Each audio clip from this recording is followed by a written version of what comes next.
So yes, he kicked me out. Kicked me out. Left me in the streets. Basically. Yeah, that's exactly what happened. And I'm going to tell you how it happened and what I did. So, what I did, and this video is maybe it could be a lesson for y'all ladies out there. Or anybody. Don't rely on nobody. Don't be dependent upon no one. Because you would be in my situation. You don't want to be in that situation. So, basically, as we was dating, everything was good. I'm talking about good. The relationship was good. And he had a job. I didn't have a job. My fault. That's where I messed up at. I didn't have a job. I got comfortable. And he would go to work. I was making sure that the house was clean by the time he got home. I was making sure I cooked something every day by the time he got home. I'm not even gonna lie. I was loving it. Sit home all day watching. I mean, we ain't had no kids. Sitting home all day watching Jerry Springer. I'm not Jerry Springer. Watching talk shows and all type of stuff. So yeah, it was good. You know what I'm saying? And we would go out. He would take me out on dates, dinner dates, movie dates, trips, all type of stuff. Not those extravagant trips, but I'm just saying. But all that stuff. And it was just so good. But then it got to a point where the perfect spouse just started treating me like I wasn't paying no bills. You know what I'm saying? There's a difference between how you get. I mean, I'm not saying men would treat women a certain type of way because they don't. People get treated a certain type of way because they don't pay bills. But I knew the energy he was giving me. It was giving me, yeah, you don't pay no bills around here. And it was to the point where I saw he was coming home late, coming home like 5 or 6 o'clock in the morning. But what can I say? I have nowhere to go. I have no money. So I dealt with it and brushed it under the rug. That's exactly what I did.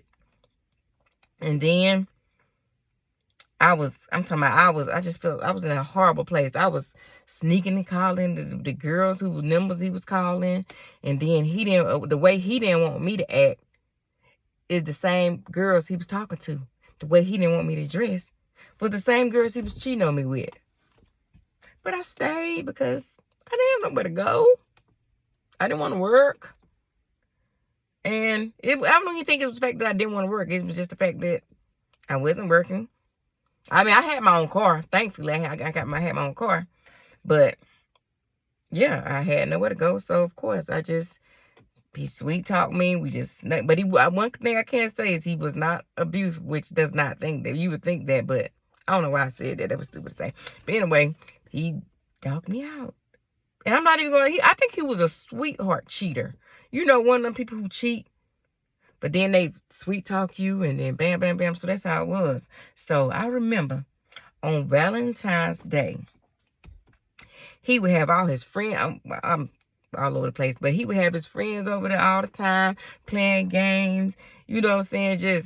Then he would say stuff to embarrass me and blah, blah, blah, but then he apologized for it. I was just young and stupid. But then on Valentine's Day, he threw my clothes out. I'm talking about it wasn't even I'm thinking we was in a good place. He went to throwing my clothes out the door. Throwing my clothes out the apartment. I'm talking about we was in an apartment complex. Threw my clothes out the apartment complex. And all that type of stuff. I was so embarrassed. I'm like, I don't even know where I'm about to go. Because I'm not from the place we was living in. I was literally like 3 hours from where I grew up at. And I'm like, I don't even know where I'm going to go. Thankfully, which is crazy, my granddaddy stayed in the same city. I had to go to my granddaddy's house. And it was like 12 o'clock, 1 o'clock. Because I think 1 o'clock in the morning, because I think I drove around and sat in the parking lot. I mean, thinking that he gonna come and get me. Like, okay. No, he didn't. So I went to my granddad's house like 1 o'clock in the morning on Valentine's Day. Imagine getting kicked out of your boyfriend's house on Valentine's Day. I mean, of course I don't believe in Valentine's Day now, but I'm saying back then, of course I did. So imagine getting kicked out on Valentine's Day. You think you're gonna get some flowers, roses, and candy? No. So guess what? I went to my granddad's house. I had to swallow my pride and tell him what happened. And guess what I did? Something I should have did from the jump. That next day, I got up looking for me a job. Got me a job. I got me a job. Saved my money. Got me an apartment. And I said, you know what? I would never put myself in that situation again. Never. I would never put myself in that situation again to rely on someone. Not to rely on a man, to rely on anybody. To be fully dependent on somebody. I don't care if they want to pay all the bills. I'm still going to have me a job. I'm still going to have me some money coming in. Whether I put it to the side or whatever. I'm still going to have me something. So if something happened the next day, I'm good. I have enough money to put up to stay in me a hotel room until I find me somewhere to stay. Or I find somebody to stay with, roommate with somebody, pay them until I would never, ever put myself in a situation for somebody to feed me and put me in the streets. Never again in my life. Never. And that's why that's ever since then, no. Do what you want for me. But I'm going to always make me some money and have my own way. Not have my own way, but have me some money and put it up. I got me a job. I got my own place. And guess what? He ended up moving with me, but I ended up leaving and moving to Georgia. Because I wanted to pursue my stuff, pursue some things. So, yeah, that's why I'm so passionate. He kicked me out. He put me out because he had every right to, because it was his place. And they can do that. That's why I be telling y'all. Things be so good and nice and sweet. Don't ever put yourself in a position, because listen, even if what if he would have, I mean, he had every right to do that. Every right. What if I didn't have my granddaddy? I don't know. Well, I guess I would have had to just move back to home. But the fact that I gave somebody the right to feed me and clothe me, that was bad on my part. I'm not blaming him.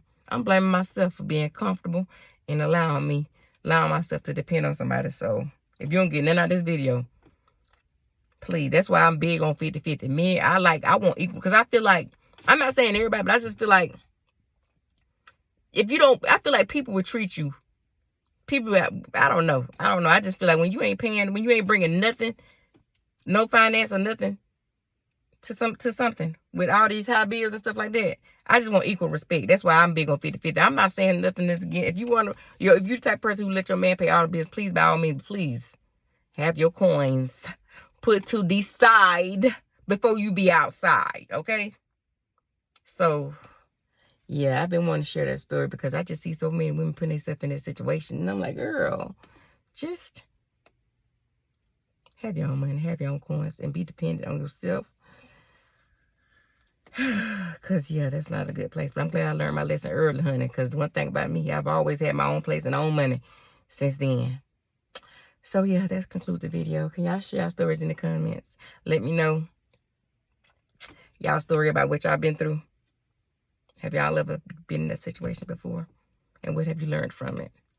And what would be your advice to younger girls who like to depend on a man? I ain't even going to say young girls. Some of y'all older women like doing it too. So, yeah. Don't forget to hit the thumbs up, comment, like, share, and subscribe. And let me know what else topic y'all want to talk about, because I got a lot of stories to share, baby. Okay?